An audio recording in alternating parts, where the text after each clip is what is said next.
Thank you. Good to see you.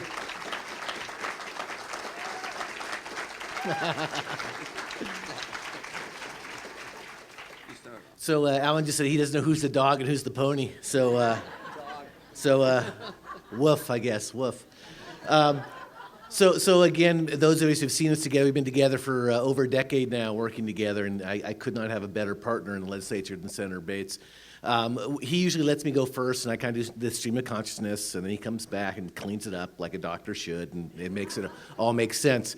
But let me talk a little bit first about the 2015 session, and again, we'll talk about the 2016 session as well, and how we might make some progress. The 2015 session was one of the strangest ones that either one of us have been through.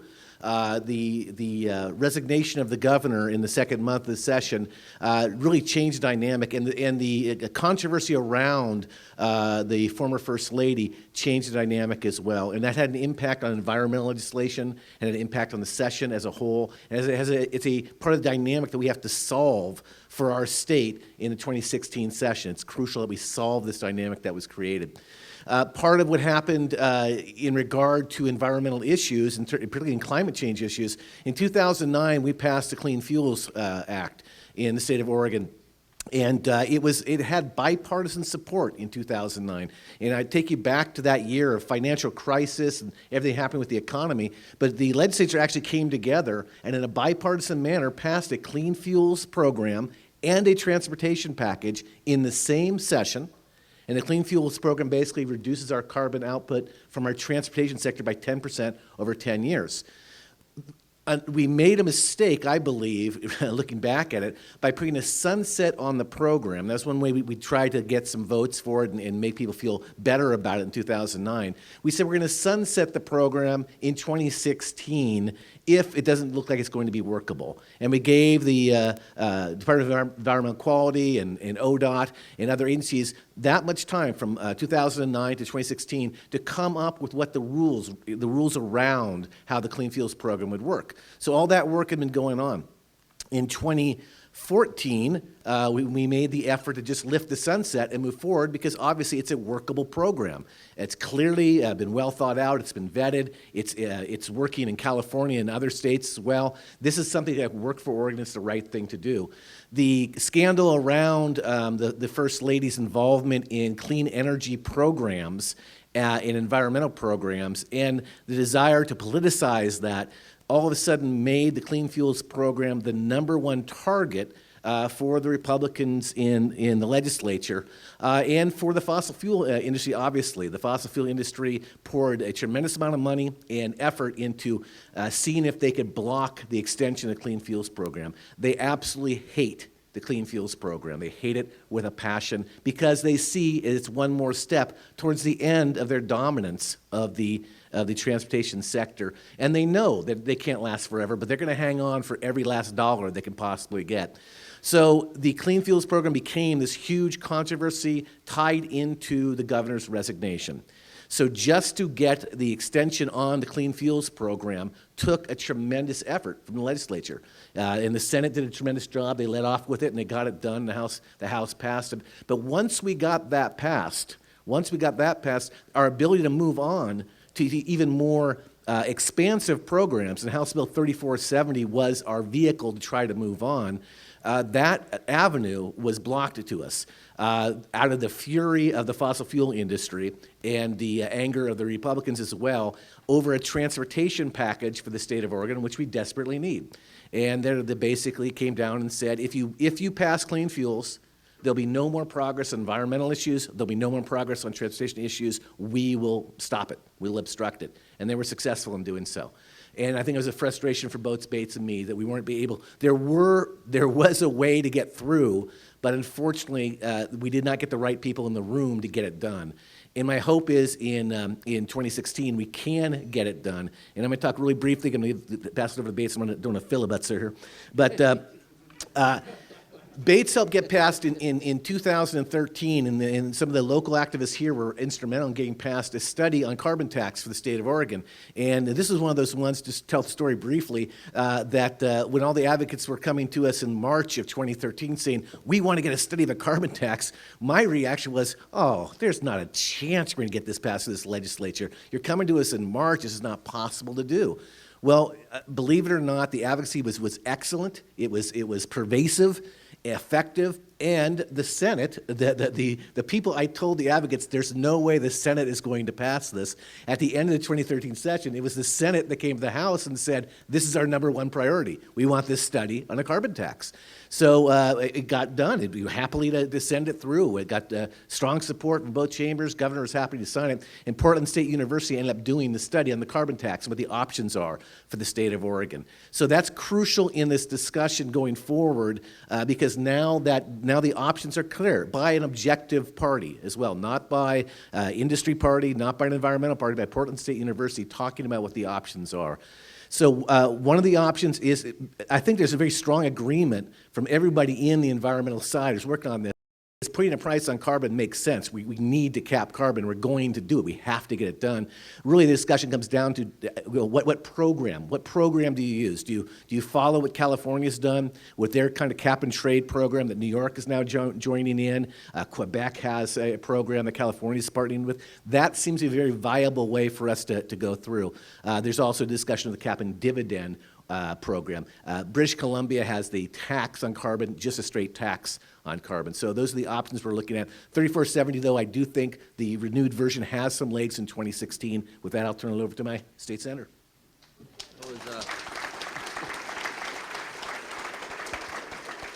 If you know Peter as well as I do, that was awfully short today. Before we get into the politics of what's going on here, I have 6 or 7 issues I'd like to bring up, and I like Peter's points on it too. I've had the absolute pleasure and honor of serving with Peter for over 10 years. He and I have done the dog and pony show. I'm usually the dog and he's usually the pony. I don't know what's good or bad about that. But we've done it for years. I'm on different groups, different topics all over the state, and it's been wonderful to do. Unfortunately, Peter has made a decision that is really important for him. I think unfortunate for the state, but he won't be running again. And I want to take a moment here and thank him for the public service he's done. He spent hours, days away from his family. We get paid $20,000 a year for this. You lose money going to Salem. He's done it for 10 years as a public service for us here in Southern Oregon, and we need to thank him for it.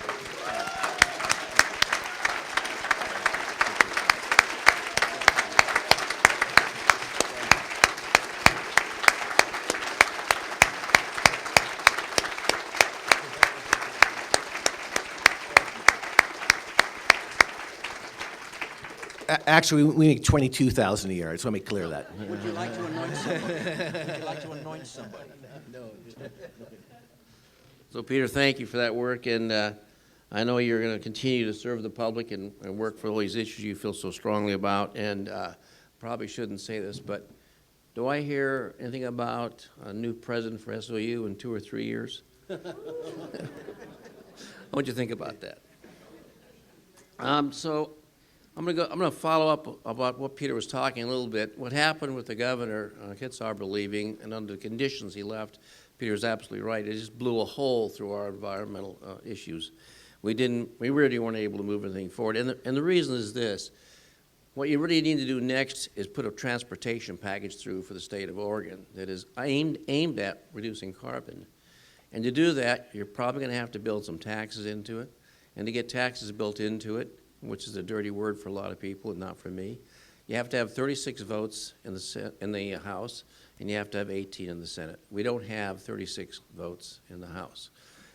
We have 35 Democrats there who probably would have, for the most part, helped us, but we didn't have any Republican help. And in the Senate, we have 1 or 2 Democratic senators who probably wouldn't support us, and nobody in the Republican side. So that was blocked. You know, and it's fun to come here and preach to the choir, because it's always fun to do that. But in Salem, you're talking to people who Number one, don't believe there's anything going on as far as world climate change at all. They think this is a normal variation that will take care of itself. They really believe that. So you start at that position and try to convince them there's things we should be doing that are pragmatic and straightforward, and it's very difficult to get those people to move, right? So, Peter, as I was here this morning, and I was just jotting down some things that I thought would be worthwhile and maybe interesting for people to hear. Talk about clean fuels. We got the clean fuels bill through. The anger in the Senate about it was palpable. If you heard those floor debates, they were just angry. People were impugning each other. It was horrible, and that was on the floor. In committee or behind in the hallways, it was worse than that. So you asked me, what did we do? Well, we got clean fuels lifted as far as the sunset's concerned. It's not the law of the land. It does work. Well, if you ask me, would I ever make a compromise on that to get something else? And I'm going to tell you I would. Let me tell you why. Clean fuels presupposes you can put ethanol in your fuel or something else, probably ethanol for the most part, and that's up and down the I-5 corridor. You go into eastern Oregon, you go over Ontario, La Grande, they get their fuel from Utah and Wyoming. I'm going to tell you, Utah and Wyoming aren't really into what we're talking about, okay? I just let you know. And the people out there who distribute that, and I've had a chance to talk and actually made friends with some of them, are really going to have a hard time with the clean fuel bill because they can't get blended fuel. Would I trade taking them off the clean fuel bill for a transportation package with taxes in it for good public transportation systems in our major cities? Yes, I would, because we're not going to lose anything on that side, and we're going to gain a lot on the other. Those are the kind of compromises we're going to have to make in the future, I believe, to really have deliverables, things we can really make work in this state. So that's the kind of issues you may see people doing and saying, what did he give up Eastern Oregon for? Because we weren't gaining anything anyway. But we get a transportation system that really works. In the Rogue Valley here, we have not funded RVTD the way we'd like to. We've tried several times. We've failed every time. But if we had a transportation package for the state that directed gas money into RVTD, I think we'd have a big gain there, huge gain. I like to see people running buses from Grants Pass back and forth to Ashland, maybe even something on the rails. Every Tuesday, I have to go to Grants Pass to help out in the clinic up there, and the amount of traffic at 8 o'clock in the morning from Medford to Grants Pass and from Grants Pass back to Medford at 5 o'clock at night is bumper to bumper. It's unbelievable. Why aren't we taking a bus? Because it takes too long and it's not efficient. So we need to do those kinds of things. Peter? Absolutely. I'm going to ask you to jump in as we go through this, okay? Yeah, let me jump in on the transportation issue. Part of this discussion, part of the kind of the compromise that Bates is talking about is trying to meet people where they are. We do have a number of colleagues who, like Alan said, simply want to stay in denial. We have other colleagues who say, okay, it might be happening, but Oregon is too small, and there's nothing we can really do about it.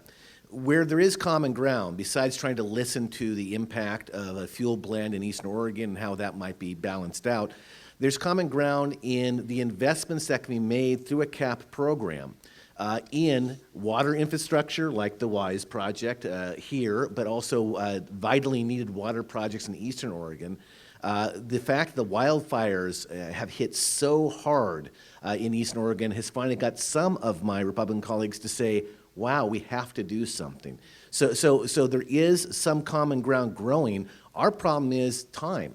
And I'm not just talking about because I only have one more year in my term. Our problem is time because of the planet and our sense of urgency. Right now, there is not a sense of urgency in Salem, and there needs to be a sense of urgency. All these pieces can be put together. We can get a transportation package. We can fund RVTD and the other transit system. We can do these things, but we're running out of time to actually have the impact that we need to make. So that's the challenge that we face of how do we shift this dynamic to get to the common ground as quickly as possible so we can get the support that actually can benefit the state as a whole, the planet as a whole, to have Oregon actually come back as a leader again. We used to be a leader on environmental issues. We need to be a leader again, but we can do that if we find the common ground and make it possible to invest in Eastern Oregon, water systems to invest in public transit, in Salem, to invest in public transit, in LeGrand as needed, to try to make this work in a way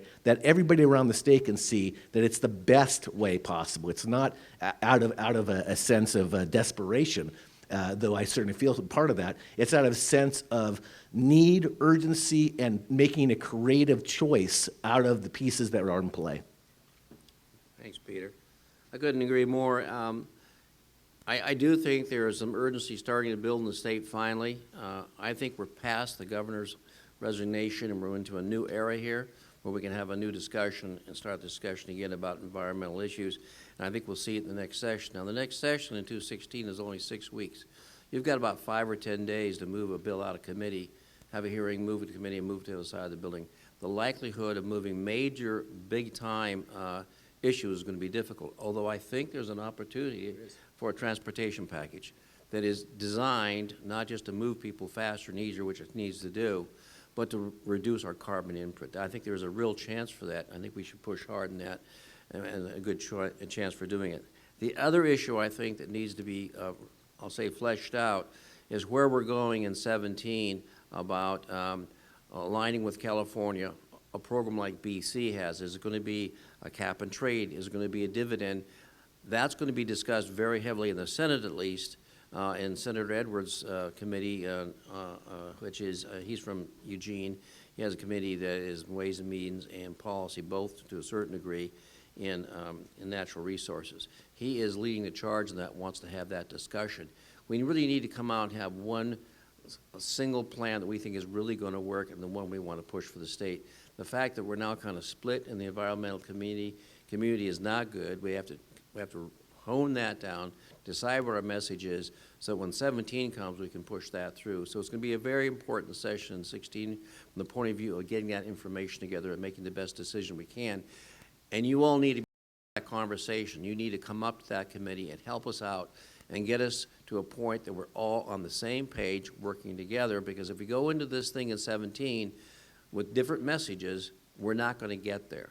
Our people who oppose these changes are going to split us, divide us, and we won't get anything done. So it's important we come up, and 16 is the launch pad, from my point of view, for 17, but transportation package is 16.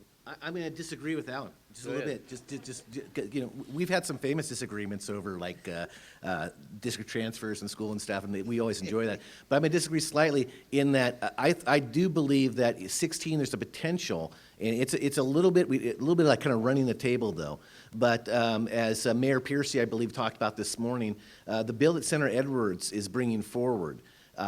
If the Senate president is willing to bring that forward and put any sort of leverage behind it, I believe we can pass a bill in 2016 that will set up a CAP program for the state of Oregon. The CAP program might not go into effect. It might not go into effect until July 1st of 2017, but we can start the program moving forward. We start to define the program with the bill that Senator Edwards is bringing forward. When I mentioned previously about trying to find that common ground, the other common ground is communities, disadvantaged communities. And one thing California has done brilliantly, I believe, is with their CAP program through the California Air Resource Board, they have been flexible enough with the revenue coming in, the resources coming in, to target investments to disadvantaged communities. They've used those dollars for affordable housing from people who are impacted by having to move due to climate change. They're trying to address issues in the Central Valley for agriculture. So California's program, a number of us have gone through it, including some of my very somewhat conservative colleagues, and I even have to say a couple of my Republican House colleagues came to a day-and-a-half conference on the coast to listen to California's program, to listen to British Columbia's program. I think we have a chance to get the framework put in place in 2016 and use the 2017 session to flesh it out and get it done. But to me, it's important that we make that step and we make that announcement that Oregon's going to join in with California, with Ontario, with the state of New York, and the eastern states that are part of this, nudge Washington to get Washington going. I think we have the chance to get the momentum going. And one thing I would say is that in terms of citizen involvement, I would say you should bug the hell out of your elected official, but since most of you are from my district, don't. Please. And don't bug Bates either, because he's going to do it. But you need to do is talk to your friends around the state and family members around the state, and get them to sit down with their elected official. Get them to sit down with their representative and their senator and tell them how important it is to make some progress in that short session. We have a little window of time. I think Senator Evers is probably going to do a hearing on the bill proposal in November. And then there's another hearing in January before the session starts. Unless we have critical mass on an idea by the start of February, it's not going to go anywhere. We're not going to change minds in the February session, but I believe if we can get critical mass traction going, and part of the thing with at least my experience of working with my Senate colleagues, is if the senators in Senator Bates' caucus are talking about this to the Senate president, there's a good chance that it might be moving forward. If they're not talking about it to the Senate president, he's going to be focusing on the transportation package. He's not going to be focusing on this issue at all. So that's my advice. Please talk to your friends and neighbors around the state and have them sit down, have a cup of coffee with their representative and their senator. Well, Peter, you and I may not be disagreeing after all. I thought what we'd be doing is pushing Edwards' bill out and sort of holding it over the head of the 17th session. And that's the way to get the thing done. But we have to know what that bill is going to look like and make sure it's what we all want. And I think that's a good chance for that to go through, but not something that would take effect, 6 months later. Correct. Right after the 17th session, that would be holding the sword over the neck and getting it done. Yeah. So I'm going to jump onto something else just real quick in case we don't take questions here. One of the key things we talk about in reducing our carbon imprint is not very sexy or something we all like to see and we're all excited about, but it's conservation. Conservation actually gives us more bang for a buck than anything else. And I'd like to see, as a part of this bill, that we make a real investment in people in low-income housing and in new housing and really putting some things in for conservation.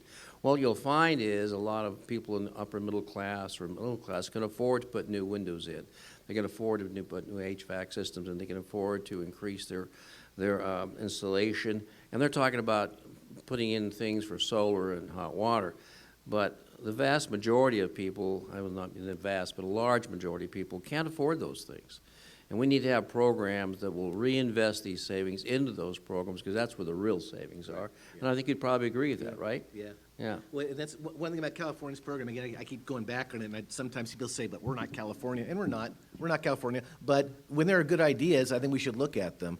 What California has done, too, in addition to investing in conservation, Governor Brown recently passed the legislation, said that they're going to, set their goals higher in terms of their carbon reduction and the use of alternative energy. They've also have a carbon credit on people's utility bills. So people get to see directly that by having their CAP program, if their utility rates are going up this much, they're getting a carbon credit that's that much. So they're actually, low income in particular, are actually benefiting from this effort to reduce carbon. It's actually helping them on their monthly bills. So there's creative things we can do. We can steal ideas from anywhere that we find them. But the important thing is to actually start moving forward and where people start to look at the potential and look at the options that we have. Thanks. I think we actually agree with that, too. I'm going to stop real quickly here. I don't know if Peter may want to say more, but how many of you have started replacing the lights in your house with LED? Okay? I love these things. I'll tell you why. It's not just the energy saving, but at my age, I never have to change that bulb again. It's done. That's rather dark and somber. Well, they're good for 20 or 30 years. That's my life experience. My Light's light's going out about that time. It's like getting a new dog, right? It's like getting a new dog. So the other thing about LED is Spurby, we have to focus on energy conservation, obviously, and even the marijuana industry is growing as well, and trying to get the marijuana industry to look at LED is absolutely important. So those of you who are participating in the recreational marijuana market, when you talk to your dispensary owner, ask whether they're buying marijuana from outdoor grows or indoors, and if the indoor grows are using LED. We have to make that industry environmentally friendly. Yep. Absolutely. So Peter and I have agreed to take questions unlike other senators. No, come on. Last night or yesterday we heard that if we start dropping our greenhouse gas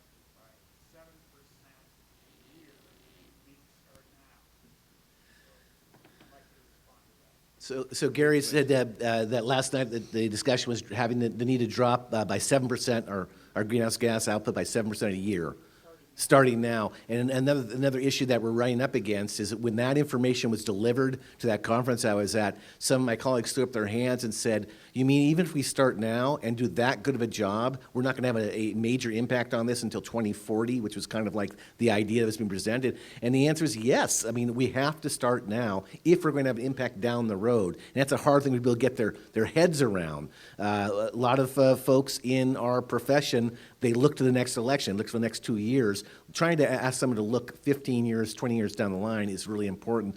That's why that sense of urgency, Gary, I'm concerned because it's not there yet with my colleagues. It's not there yet that we have to start taking action. Even if you read the Portland State study on carbon options for the state of Oregon, there's no path that they can show us, even in that study, of reaching those goals. Unless we do something like even at $150 per metric ton of carbon, we won't reach that goal. So as Bates said, conservation has to be a major effort, the carbon reduction has to be a major effort, and the sense of urgency has to happen. Next question. In the blue, I'm just picking the hands going up. Yeah, I'd like to know if there's, not just carbon, but we also have huge releases of methane through various petroleum ops, and also the huge release of chlorine gas, which is 10,000 times more than carbon dioxide from all the coal burning in this state or any other state where we buy our power and such from. Can we put taxes and caps and things on those kind of things? Because there's more than just carbon in state. Well, we can't tax another state, though there's several states I would like to. But a couple things. There is a measure going on the ballot. You've probably heard about that for Oregon to wean ourselves off of any of the power that we get from coal generated from out of state. And I think that's obviously worth looking into. And if you also heard about the Clean Power Plan from the Obama administration, there will be a cap and trade component of that as well, as you probably know, and Oregon's in a good position to actually sell our credits to other states, but hopefully that will motivate those states to start getting off of these other greenhouse gases. And Bates can talk about the LNG pipeline if you want to. We both firmly oppose the LNG pipeline. And for a number of reasons, but it's just taking us in the wrong direction. If you want to comment on it. Thanks. Your point is well taken. Can we do something politically on it? Yes, we can. Is it going to happen in the next? I don't think so. I'm sorry, but we are becoming more aware of that, especially with the LNG pipeline. We've really looked now at what does this really mean, and the amount of methane going to be released from that is enough to stop the project right there. It's a short-sighted eye. It's just not appropriate. I understand Coos Bay's need to have an economic base. I understand that we'll do everything we can to help. We've increased the train flow through there. We bought the train track, cleaned it up, helped it out, dredged it out the harbor, done a lot of things to help Coos Bay. Let's bring something in there that can work for them as a West Coast port. But putting LNG in there is not the answer. It's at best a short gap answer, and it takes us in the wrong direction in so many ways that I just can't even express it to you.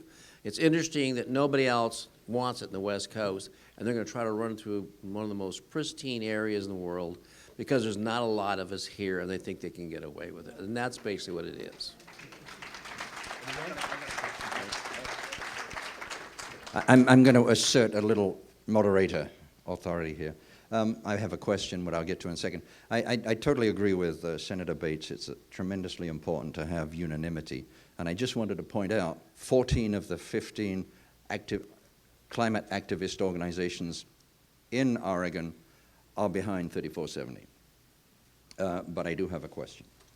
And this, I don't know who sent it in, but it refers to Oregon Climate. It says, Oregon Climate has proposed a revenue-neutral carbon tax with a refund to taxpayers. Is this something you support?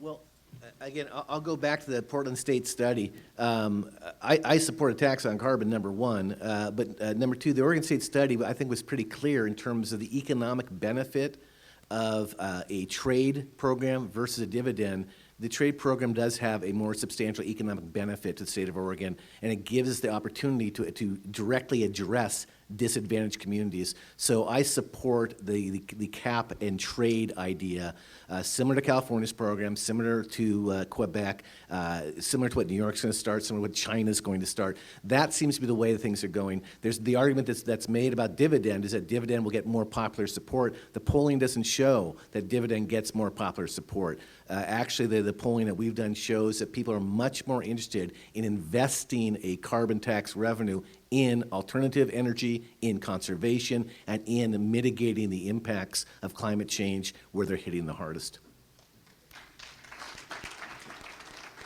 I hate to have my friends fighting with each other, but they do. I'm right now leaning towards the cap and trade for a lot of the reasons you just outlined. That seems to be the direction we're going. Our role in this is that we're not going to flip carbon problems in the state of Oregon, but we have a role as leadership in developing technologies and showing the rest of the world how it can be done. We line up the West Coast on one program.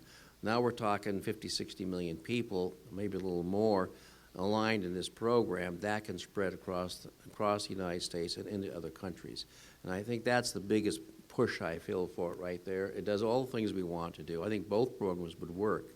But I think that the situation we're in now, we're moving in that direction. It's going to be awful hard to pull back and go to a tax and a credit. I'm keeping my mind open a little longer. We're going to have 2 hearings, as you pointed out. I want to listen to both sides carefully, but I'm leaning strongly towards the California model as something we should do in the West Coast. You want to choose somebody else, Aaron? You pick. Oh, stop. We have to stop. Please. We must stop, sorry, Carol. But we'll talk to you. We'll come and talk to you, okay? Okay. But thank you very much. Thank Best you. to you.